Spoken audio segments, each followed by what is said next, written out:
कि त्रिकोणमिति का कहाँ कहाँ उपयोग होता है, उस चीज़ को आज हम इस चैप्टर के माध्यम से बताएंगे। तो त्रिकोणमिति कहाँ कहाँ यूजफुल होती है, कोई बच्चा बता सकता है? ये sine theta, cos theta, tan theta, cosec, sec, cot, ये आपने पढ़ तो लिया। इसका यूज कहाँ है? इसका यूज कहाँ है?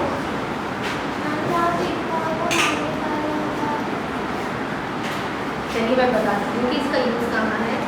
कि जैसे हमें कभी किसी चीज की ऊंचाई ज्ञात करनी हो, जैसे पहाड़ की, है ना, टावर की, या फिर किसी मीनार की, अगर हमें ऊंचाई ज्ञात करनी हो, बहुत ऊंचा होता है ना, किसी और माध्यम से ऊंचाई ज्ञात करना थोड़ा इम्पॉसिबल सा है या थोड़ा बहुत ही ज़्यादा मुश्किल है ना। तो इस माध्यम से हम इतनी लंबी चीज़ों की ऊंचाई ज्ञात कर सकते हैं। तो त्रिकोणमिति कहाँ कहाँ उपयोग होती है? इस तरीके की बड़ी बड़ी चीज़ों की ऊंचाई ज्ञात करने और दूरी ज्ञात करने। कैसी दूरी? जैसे समुद्र से तट तक की दूरी। इन दूरियों को भी ज्ञात करने में हम कोण के माध्यम से और ये त्रिकोणमिति sine theta, cos theta, tan theta के माध्यम से हम इनको ज्ञात कर सकते हैं। ऊंचाई मापने में, दूरी मापने में, और जैसे जब घर का निर्माण होता है, किसी इमारत का निर्माण होता है, वहाँ भी कोणों का जो प्रयोग होता है, कोण के माध्यम से हम ठीक से जो है ऊंचाई और दूरी ज्ञात कर पाते हैं और उस हिसाब से फिर बिल्डिंग तैयार होती है ना। तो इसी तरीके से बहुत सारी चीज़ों में इसका प्रयोग होता है, खगोल विज्ञान में भी, मौसम विज्ञान में भी, ठीक है, विभिन्न क्षेत्रों में इस त्रिकोणमिति का प्रयोग होता है। इस चैप्टर में हम कुछ नहीं पढ़ेंगे, ज़्यादातर हम ऊंचाई और दूरी मापने वाले क्वेश्चंस को करेंगे, ठीक है। तो दूरी और ऊंचाई मापने के लिए हमें दो चीज़ों का ध्यान रखना है। जैसे कि मान लीजिए एक ये खंभा खड़ा हुआ है जमीन पर, ठीक, और उसी जमीन पर कुछ ही दूरी पर एक व्यक्ति है, ठीक है, कुछ ही दूरी पर क्या है? एक व्यक्ति। खंभे का जो शिखर है उसको भी हमने थोड़ा डार्क बिंदु कर दिया, ठीक। तो जो जमीन पर खड़ा व्यक्ति है वह खंभे के शिखर को देख रहा है, मिला देंगे, ठीक। तो ये जो देख रहा है, तो इस रेखा को, ये जो रेखा हमने खींच दी, इसको क्या कहेंगे? दृष्टि रेखा, ठीक। और जो ये जहाँ पर व्यक्ति खड़ा है, ठीक, तो ये इसके पैर हैं, पैर बनेंगे, तो उसको कहते हैं पाद बिंदु, ठीक है। और ये जो खंभा है, खंभे का जो आधार है, इसको भी कहते हैं खंभे का पाद बिंदु, ठीक। इन दोनों को जब हमने जोड़ दिया तो ये वाली रेखा जो हो गई, यह कहलाएगी क्षैतिज रेखा। क्या कहलाएगी? क्षैतिज रेखा। क्षैतिज रेखा। व्यक्ति जहाँ से इस खंभे के शिखर को देख रहा है, तो वहाँ से क्षैतिज रेखा और दृष्टि रेखा के बीच एक कोण बना, उस कोण को हम थीटा से दर्शाते हैं और उस कोण को कहते हैं उन्नयन कोण। क्या कहा जाता है उन्हें? उन्नयन कोण। उन्नयन कोण, ठीक। अब आप ये देख रहे हैं कि ये जो चित्र बनकर आया, ये चित्र कैसा बना? एक संपूर्ण त्रिभुज का चित्र, ठीक है। और जो त्रिकोणमिति के हम जो कोण लगाते हैं, विभिन्न अनुपात लगाते हैं, sign theta, cos theta, tan theta, को हम समकोण त्रिभुज के अंदर ही लगाते हैं, ठीक है। तो इस समकोण त्रिभुज के अंदर त्रिकोणमिति के माध्यम से हम ये दूरी और ये ऊंचाई ज्ञात कर सकते हैं, ठीक है। अब दूसरा एक चीज और होती है, जैसे ही हम अभी तो पर्सन कहाँ था, व्यक्ति कहाँ था? नीचे जमीन पर, और ऊपर की तरफ देख रहा था। अब व्यक्ति ऊपर शिखर पे भी तो हो सकता है। मान लीजिए ये कोई बिल्डिंग है, ये रेड लाइन से खड़ी जमीन पर एक बिल्डिंग है, उसके शिखर पर एक व्यक्ति है और नीचे खड़ी कोई चीज, मान लीजिए कार है, वह व्यक्ति व्यक्ति नीचे खड़ी हुई चीज को देख रहा है। कहाँ से? बिल्डिंग के शिखर से, इमारत के शिखर से नीचे वाली जमीन पर खड़ी एक वस्तु को वह देख रहा है। तो ये जो रेखा बनकर आई, ये क्या कहलाएगी? दृष्टि रेखा। ठीक है। और ये क्षैतिज रेखा हमेशा एक्स अक्ष वाली होती है, लेटी हुई रेखा। इसको नहीं मानेंगे क्षैतिज रेखा को, इसको मान लें हम। ठीक। तो इसके बराबर फिर हम एक समांतर रेखा खींचेंगे, जमीन के समांतर। ठीक है। तो इससे हम कोण निकालेंगे। हमेशा क्षैतिज रेखा से कोण निकाला जाता है। तो ये कोण क्या होगा फिर? थीटा। और इसे क्या कहते हैं हम? अवनमन कोण। क्या कहते हैं? अवनमन कोण। अब आपने पुरानी क्लासेस में समांतर रेखाओं के बारे में पढ़ा था। समांतर रेखाओं को जब कोई एक रेखा कट करती है तो ये जो अंतर बने हुए कोण होते हैं, एक तरफ और दूसरा दूसरी तरफ, क्या कहलाते हैं? एकांतर अंतःकोण, और वह आपस में बराबर। जेड की आकृति बनाते नहीं बनाते? उल्टे जेड की आकृति बननी है। ये कोण इस कोण के बराबर होगा, और इसे कहते हैं एकांतर अंतःकोण। इंग्लिश में ऑल्टरनेट लीनियर एंगल्स। तो जब ये थीटा है तो ऐसे ही ये वाला कोण क्या होगा? थीटा। क्योंकि हमें थीटा बाहर नहीं चाहिए था, हमें समकोण त्रिभुज के अंदर चाहिए था, इसीलिए हम इसे इधर से उधर ले जाएंगे। ठीक। जब हम सॉल्व करेंगे तो थीटा फिर हमारा इधर अंदर की तरफ आ जाएगा। क्लियर? समझ में आ गया?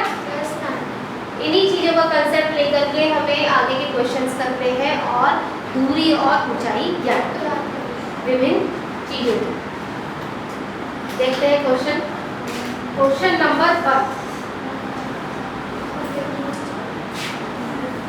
इंपॉर्टेंट क्वेश्चन है, आया हुआ क्वेश्चन है।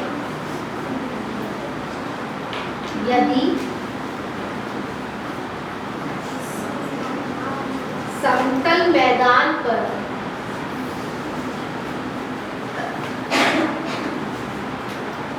एक मीनार की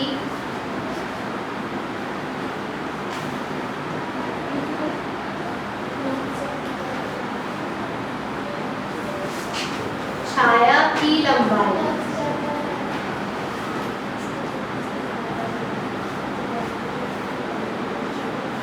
की लंबाई उसकी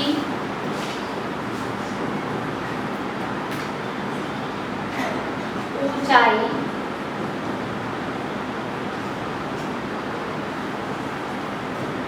की √3 गुनी है, तो सूर्य का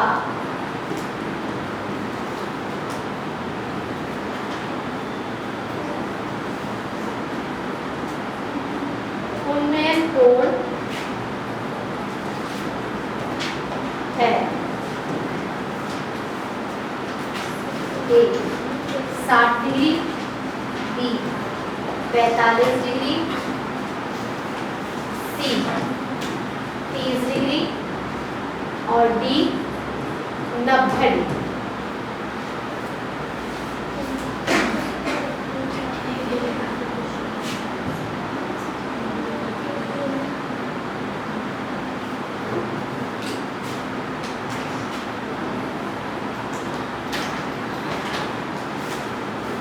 सबसे पहले तो जो क्वेश्चन कह रहा है उसके अकॉर्डिंग हम चित्र बना लेंगे। ठीक है। यदि समतल मैदान पर एक मीनार की छाया की लंबाई उसकी ऊंचाई की √3 गुनी है, तो सूर्य का उन्नयन कोण क्या होगा? समतल मैदान बना लिया। ठीक। एक मीनार, ये मान लिया ये मीनार है, उसकी छाया, मीनार की छाया की लंबाई मीनार की छाया ये है, ठीक है। उसकी ऊंचाई की √3 गुनी है। मान लिया ऊंचाई है हमारी h, h से दर्शाओ, ठीक है। ऊंचाई है h, तो ये जो छाया है वो कितनी होगी? √3h, √3 गुना कर दिया हमने x, ठीक है। तो उन्नयन कोण, अब जब इसको और इसको मिला लेंगे तभी तो उन्नयन कोण बनेगा, थीटा। तो उन्नयन कोण क्या होगा?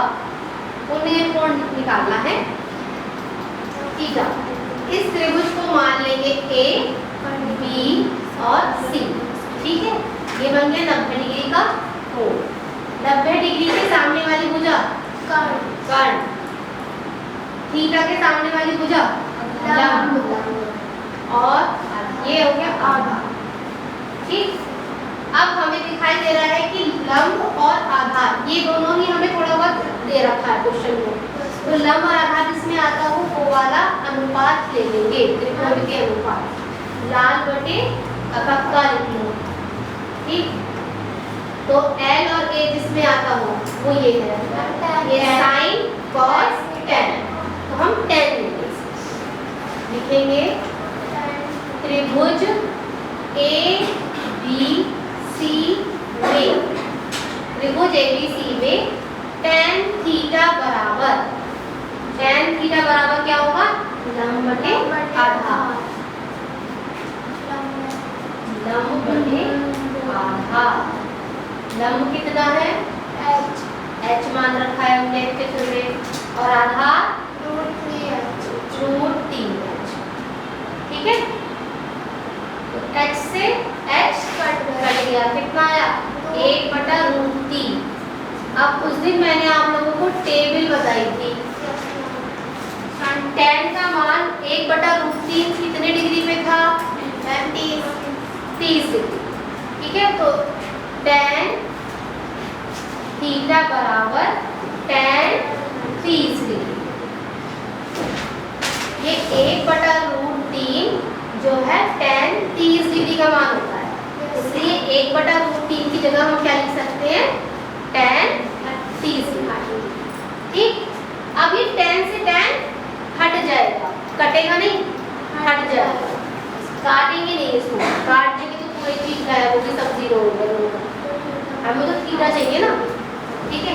दोनों ही तरफ हम tan ले आएंगे तो थीटा का मान इसका मतलब 30 डिग्री लिखेंगे, इसलिए थीटा बराबर कितना हो गया आपका? 30 डिग्री। अब इसमें से कौन सा ऑप्शन आ रहा है 30 डिग्री? सी वाला,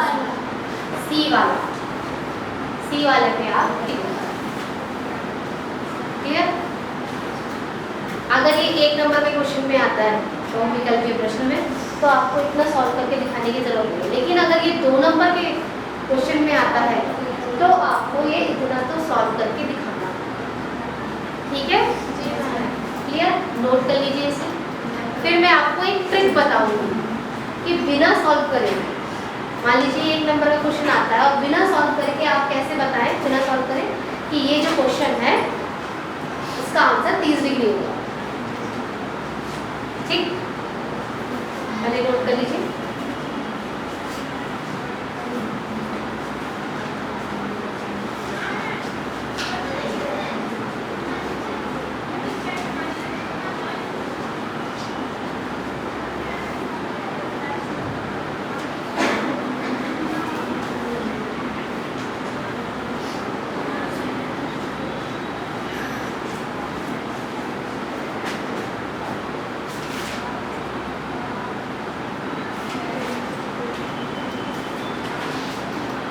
नोट कर लिया? अब बताते हैं ट्रिक। ट्रिक कहा था मैंने? कंसेप्ट और कंसेप्ट एंड ट्रिक। ट्रिक याद करने के लिए हम 3 समकोण त्रिभुज बनाएंगे, 3 समकोण त्रिभुज।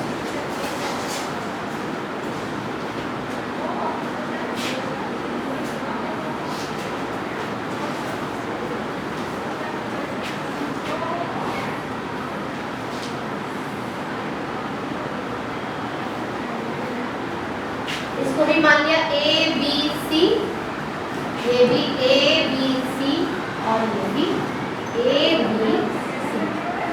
ये तीनों त्रिभुज जो है समकोण कहाँ से हैं? दी गई से। कुछ कहना है? B point.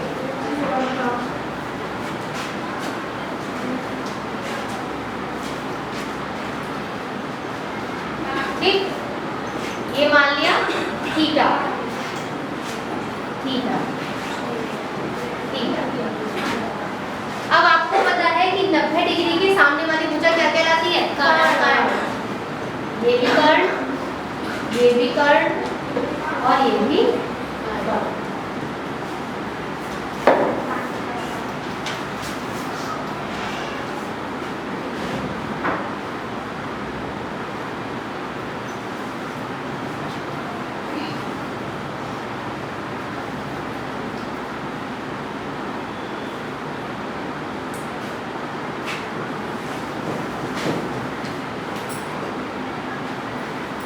अब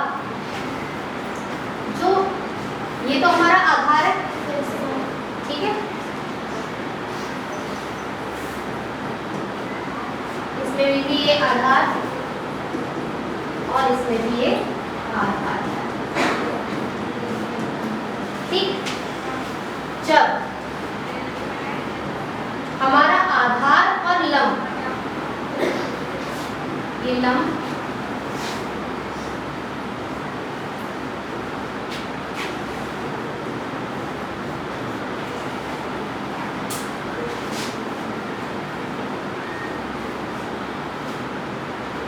जब ये लंब और आधार दोनों बराबर हो, ठीक है, तो कोण हमारा थीटा का मान क्या होगा यहाँ पर?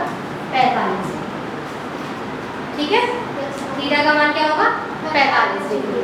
ये ध्यान रखना, जब लंब और आधार दोनों बराबर दे रखे हो तो थीटा क्या आएगा? 45 डिग्री। जब लंब हमारा छोटा हो, क्या हो? छोटा। किससे? आधार से। ठीक, तो छोटी जो लंब है, लंब के सामने वाला कोण क्या होगा? ये भी छोटा होगा। तो छोटा कितने डिग्री का होगा? 30। ठीक है, और उसके बाद अगर लंब हमारा बड़ा है, ठीक है, ये वाली भुजा हमारी बड़ी है, तो बड़े के सामने वाला कोण क्या होगा फिर? बड़ा। तो बड़ा कितने डिग्री का होगा? 60। देखिए, आपको जो त्रिकोणमितीय जो सारणी करवाई थी मैंने, कुछ कोणों की त्रिकोणमितीय सारणी करवाई, तो उसको कौन से कोण थे? 0 डिग्री, 30 डिग्री, 45 डिग्री, 60 डिग्री और 90 डिग्री। ठीक है, अब 0 डिग्री, ये 4-5 कोण निकल करके आते हैं जब हम सॉल्व करते हैं। 0 डिग्री आ नहीं सकता, क्योंकि एक त्रिभुज के अंदर 0 डिग्री का कोण हो नहीं सकता। ठीक है, फिर 90 डिग्री का कोण भी नहीं बनेगा, क्योंकि एक 90 डिग्री का कोण तो हमें पता ही होता है, दूसरा कोण कभी भी 90 डिग्री का नहीं आएगा। ठीक है, क्यों नहीं आएगा? क्योंकि अगर दूसरा भी 90 डिग्री का कोण होगा तो वो त्रिभुज ही नहीं बन पाएगा। ठीक है, क्योंकि त्रिभुज के तीनों कोणों का योग क्या होता है? 180। ठीक है, एक तो 90 हमारा चल ही रहा है तो फिक्स है, दूसरा भी अगर 90 हो गया तो वो त्रिभुज नहीं बन पाएगा। ठीक, तो ये दो कोण तो हो ही नहीं सकते, बचे फिर ये 3 बचे, 30, 45 और 60। 45 कब होगा? जब दोनों भुजाएं बराबर होंगी। ठीक, जब थीटा के सामने वाली भुजा छोटी होगी तो छोटा कोण होगा, थीटा के सामने वाली भुजा बड़ी होगी तो बड़ा होगा। बस ये ध्यान याद होगी स्ट्रिक्ट। ठीक है, तो बड़ा कौन सा कोण होगा? 60, और छोटा कौन सा कोण होगा? 30। यही 3 कोण निकल के आते हैं अगर जब भी कोण पूछेंगे तो। अगर ऑप्शन वाले क्वेश्चन आए तभी करना है। ठीक है, नेक्स्ट क्वेश्चन भी करा देते पीछे वाला जो अभी किया था हमने। देखिए, इसे बिना हम सॉल्व करे कैसे निकालते? जैसे हमें ये दो कोण दे रखे हैं, ये h है, ये √3h है। ठीक, अब आपको दिखाई दे रहा है कि ये तो √3 से गुणा हो गया फिर बड़ा ही हो गया होगा। ठीक, ये छोटी रहेगी भुजा, तो कौन सा वाला कोण होगा फिर ये छोटा वाला 30। 90 हो ही नहीं सकता, ठीक। 60 और 45 भी कट गए, तो कौन सा आएगा सीरीज में? अब एक और क्वेश्चन कराते हैं, उसे बिना सॉल्व करे बताना, ठीक है? Okay ma'am.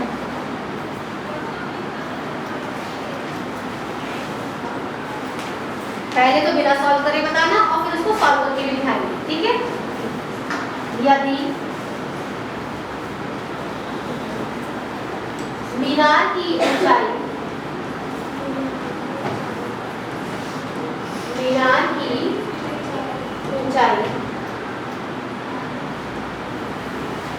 एवं उसकी छाया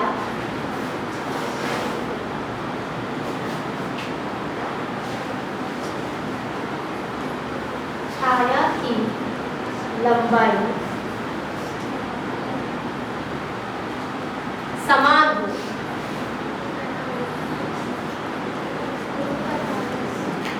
तो सूर्य का उन्नयन कोण क्या होगा? निकाल लिया पहले, ऑप्शन में लीजिए, है ना? 30, बी 60, सी 90 और डी 45। क्या होगा इसका आंसर? 45। अब सॉल्व कैसे करेंगे? अगर एक नंबर का क्वेश्चन आए तो डायरेक्ट आप 45 लिख सकते हैं फटाफट, ठीक। और सॉल्व करने के लिए पहले हम क्या बनाएंगे? एक मीनार बना ली, फिर उसकी छाया बना ली, फिर उसको मिला दिया और त्रिकोण त्रिभुज बना लिया, ठीक। और उन्होंने क्या है कि मीनार और छाया की लंबाई दोनों बराबर है, तो दोनों को एच एच मान लो, ठीक। त्रिभुज मान लो ए बी सी, ठीक। हमें उन्नयन कोण निकालना है, थीटा मान लिया उन्नयन कोण। उसके बाद हम क्या लगा देंगे? tan theta. tan theta is equal to लंब बटे आधार, ठीक। दोनों को हमने एच एच मान रखा है, एच बटे एच कितना आ गया? 1। tan theta is equal to 1 कब होता है tan का मान? tan 45 degree. जब आप टेबल देखेंगे ना, टेबल में 1 मान कब आ रखा है? 45। और कौन कौन से मान आते हैं tan में? एक 0 आता है, एक आखिरी भाषण आता है, एक 1/3 आता है और 1/2 नहीं 1/√3 या √3, ठीक है यार। 1 कब आता है? tan 45, ठीक। तो tan से tan हट जाएगा, थीटा का मान कितना आ गया? 45। आंसर सॉल्व करके दिखाना हो तो ऐसे दिखा सकते हैं। नेक्स्ट क्वेश्चन ये लीजिए, नोट कर लीजिए पहले।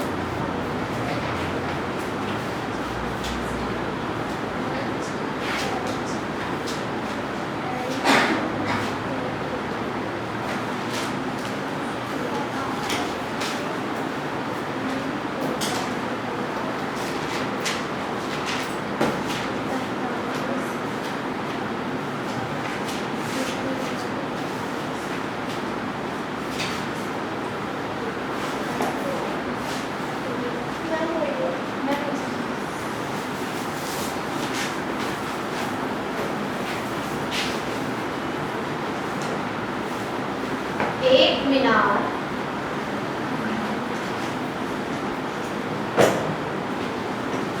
की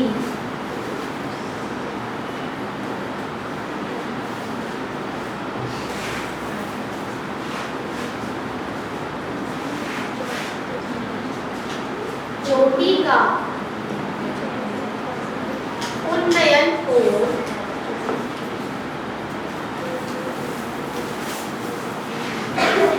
उस मीनार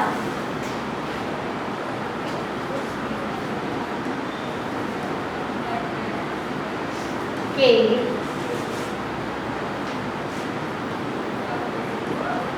आधार से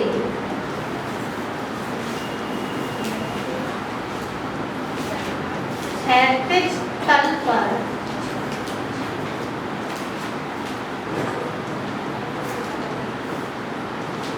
40 मीटर दूरी पर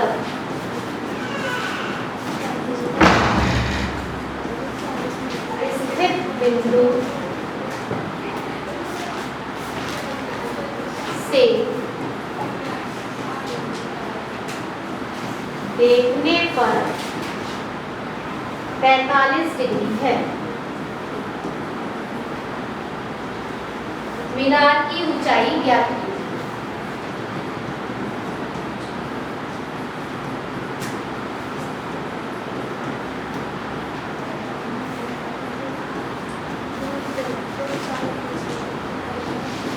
सबसे पहले तो क्वेश्चन पढ़ने के बाद आप लोग क्या करेंगे? चित्र बनाएंगे।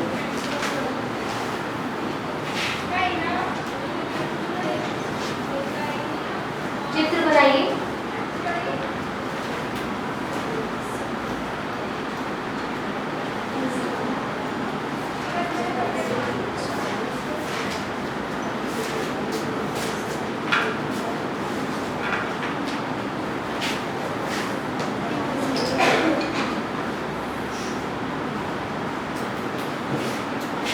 देखिए क्वेश्चन है, एक मीनार की चोटी का उन्नयन कोण उस मीनार के आधार से क्षैतिज तल पर 40 मीटर दूरी पर स्थित है। मीनार के आधार से क्षैतिज तल ये होता है, ठीक है, इस पर 40 मीटर दूरी पर है। तो ये जो दूरी दे रखी है यहाँ से लेके यहाँ तक की 40 मीटर है। और क्या है उन्नयन कोण? 45 डिग्री है। ठीक, तो मीनार की ऊंचाई क्या करनी है? इसको मान लेंगे A, B और C। ठीक है, मीनार की ऊंचाई क्या है इसमें? A, B। इसको मान लेंगे H। ठीक है, तो त्रिभुज लिख सकते हैं। पहले माना मीनार की ऊंचाई है H मीटर। माना मीनार की ऊंचाई बराबर H मीटर। ठीक है,